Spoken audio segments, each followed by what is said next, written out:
This video will show you how to replace the high beam bulb on a GMC Sierra 2500. You'll have one of these on each side of the vehicle located inside of your headlamp assembly. Let's get into it. Okay friend, let's get started on our job. Locate your headlamp assembly. To remove the bulb, the process will be the same for either one of your headlamps.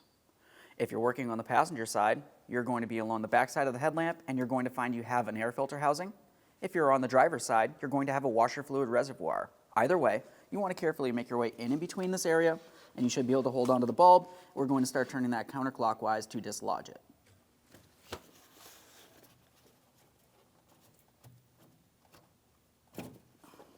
Disconnect that electrical connector. And take hold of the bulb. We're going to turn it counterclockwise and remove it. And you should be able to hold onto the bulb. We're going to start turning that counterclockwise to dislodge it. Prior to installation of any brand new part, let's make sure we clean and inspect our mounting area. For this, I'm only using a clean rag. Now it's time to install the brand new high beam bulb. We'll take this and get it in position along the back side of the headlamp assembly. Once we have it in the proper positioning, we're continuing on with our electrical connector.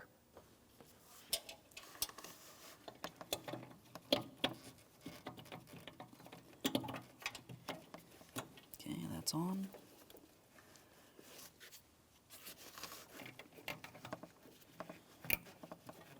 Press that in, listen for a click.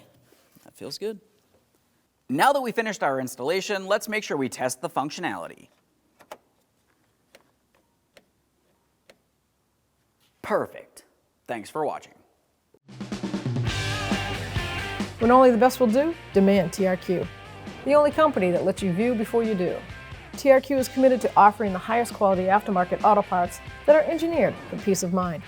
Thanks for using and viewing with TRQ.